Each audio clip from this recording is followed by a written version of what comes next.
Hello, you are welcome to our lesson today. Unlike the other lessons that we have been discussing psychiatric illnesses and conditions, this time we are going again to discuss some of the medicines that are used in the treatment of some of the mental disorders. And particularly today, we are going to talk about the anxiolytics. Anxiolytics, and we are having two objectives. The first objective, we want to define anxiolytic medications, and then we shall also describe the types of medicines used in the treatment of anxiety disorders. You realize that if you could have probably had a chance to study the treatment of depression, the work today is going to be very easy, because the treatment that we've been having earlier is somehow duplicated. The treatment of depression actually is somehow also duplicated here. Maybe let us go ahead with our session, and we are going to begin with the definition. Now, an anxiolytic, or sometimes anti-panic or anti-anxiety agent, is medicine that is used to treat anxiety, or medicine that is used to inhibit anxiety. That is an anxiolytic. As you could be aware, many people with anxiety also develop depression and vice versa. And therefore, it is estimated that roughly 50% of the people who develop depression are also diagnosed with anxiety. So, while depression and anxiety are two different medical conditions, their symptoms, the causes, and treatment can often overlap. So you find that while you look at the treatment of depression, it is similar to the treatment of anxiety. And as we could have described earlier, anxiety and depression usually occur together, and they are also described as the common mental disorders. It is therefore very important for us to accurately diagnose a person whether he's having anxiety or depression before we begin the person on treatment. So, we are now going to discuss some of the medicines that are used in the treatment of anxiety. And the first type of medicine that is used in the treatment of anxiety are benzodiazepines. Benzodiazepines are medicines whose active ingredient actually enhance the action of the GABA. As you could have learned earlier, GABA is an inhibitory neurotransmitter. As I could have described earlier, just imagine if vehicles did not have brakes. How would the drivers control them? If we had motorcycles having no brakes, or even bicycles, if they never had brakes, how would the drivers be controlling them? But you find that the driver or the person riding a bicycle is able to navigate through objects and other people or other road users, and probably negotiate a corner because it's having what? Brakes, or the vehicle is having what? Brakes. And similarly, God made us in such a way that while the brain is really working a lot and we want it to work very fast, it also has some inhibit, has brakes. While other neurotransmitters are promoting the action of the brain, the gamma butyric acid is an inhibitory transmitter to at least slow down the brain. And therefore, we usually have an increase of GABA in the evenings or sometimes even at night. And this one leads to the slowing of the brain, and later the brain rests in what we call sleep. Now, there are some medicines that act by slowing or enhancing the activities of the GABA. And these are the benzodiazepines. So, benzodiazepines will promote sleep, and then they will reduce the anxiety and probably soothe the body, and therefore it allays all the reaction or the response of the body to the anxiety causing phenomenon. So we have the first type of medication as the benzodiazepines. Examples of the benzodiazepines, the commonest is diazepam. We have others like the clonazepam, we have the alprazolam, we have the raloxepam, and several others including the chlordiazepoxide, oxazepam. All these ones are benzodiazepines. That is the first type of medicine that is used in the treatment of anxiety. And if you could have taken a lot of critical attention, such medicine is also featured a lot when we are treating depression.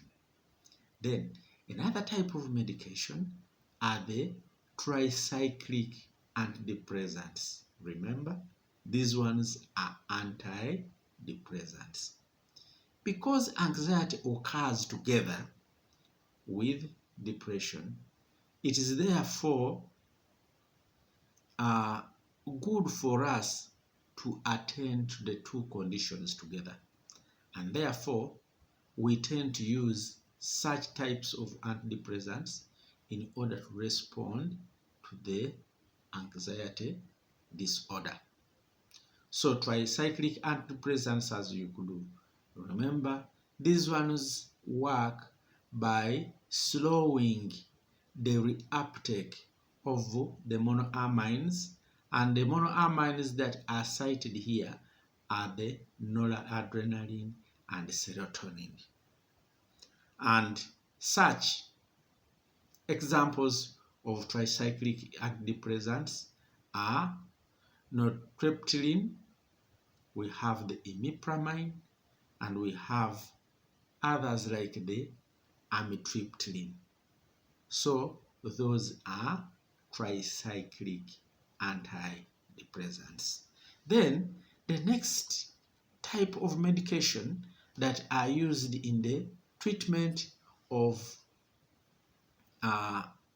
anxiety are the monoamine oxidase inhibitors. Remember, the monoamine oxidase is an enzyme that helps to break down monoamines. And we said the monoamines are the catecholamines like the norepinephrine, dopamine, and serotonin. And therefore, these medicines help to break down the oxidase enzyme, helps to break down in case these monoamines are released into the cleft of the the synapse. So, since the monoamine hypothesis of depression postulates that depression is due to decreased monoamines in the brain, then we want to accumulate enough monoamines in the brain, and therefore a drug that inhibits the reuptake or inhibits the destruction of the monoamine helps to alleviate a depressive mood or depressive condition. And therefore, this one is very important as a response to an anxiety disorder. Therefore, monoamines, oxidase inhibitors, are also important in the management of anxiety disorder. Then, another drug type of medicine that is also used in the management of anxiety is the selective serotonin reuptake inhibitor. The selective serotonin reuptake inhibitor are medicines that selectively inhibit the reuptake of serotonin. And serotonin being a monoamine that in deficit causes depression, then when its reuptake is inhibited, then it will accumulate. And as it accumulates, then we get the person who was suffering from depression because of deficiency, the depression being alleviated.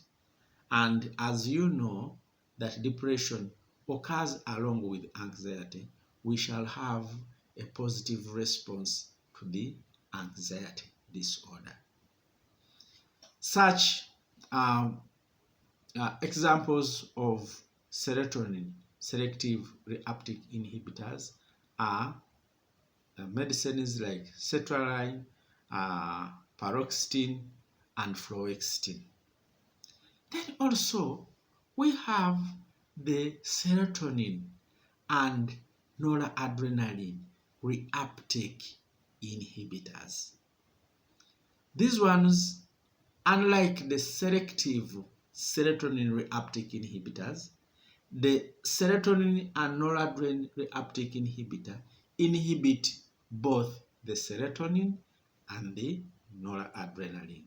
And therefore, here we are hitting two birds with one stone.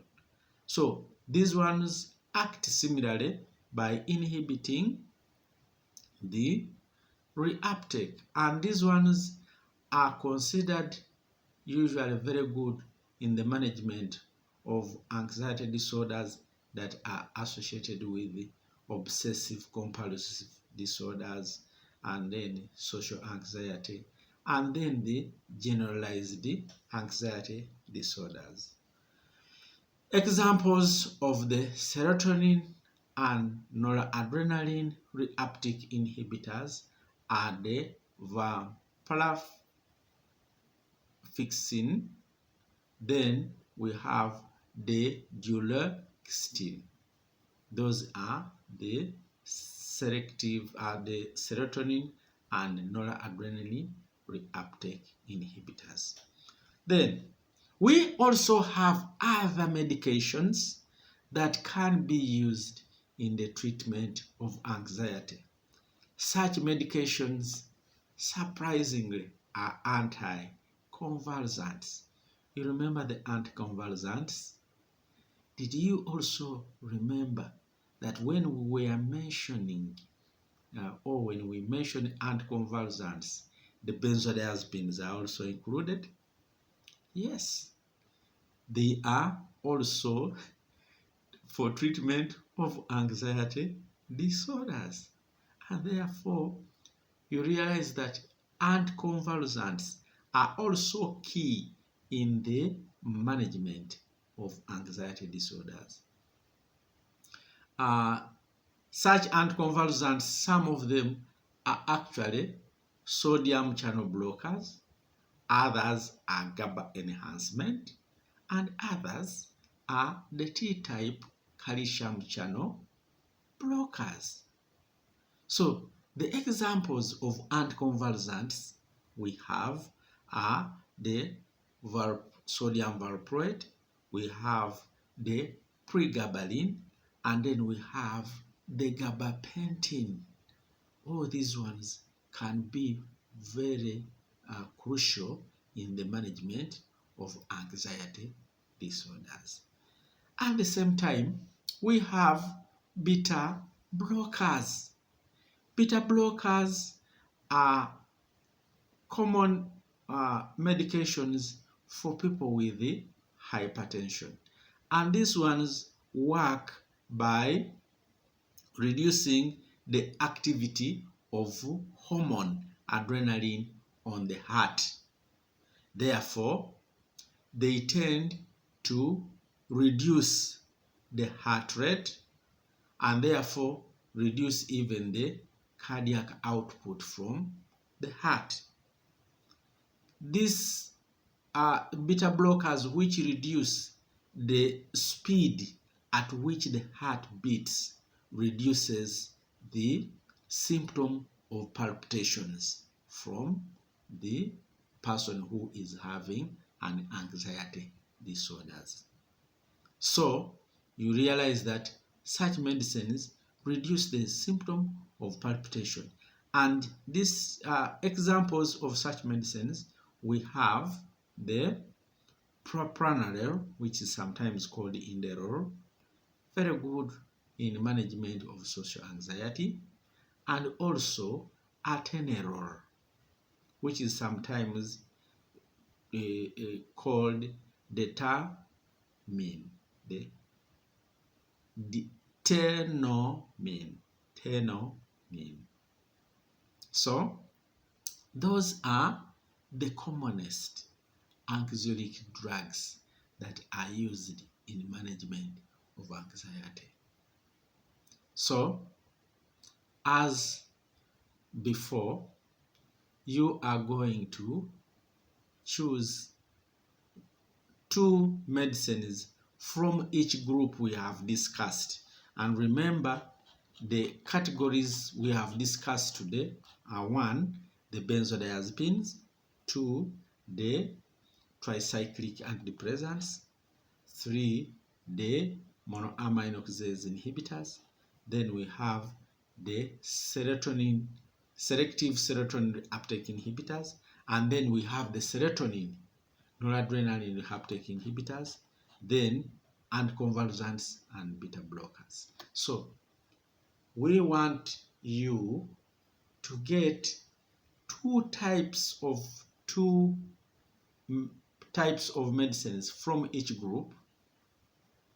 Write the adult dose of that medication, and then you also briefly write the side effects, and then you post it on the mail that we are going to have during our interaction on WhatsApp and probably on the forum. So, ladies and gentlemen, thank you very much for attending this session, and we have discussed the definition of anxiolytics or anxiolytic medications, and then we have also described the types and the mechanism of action of each of the anxiety medications. I thank you very much again, and we hope to meet again in another session.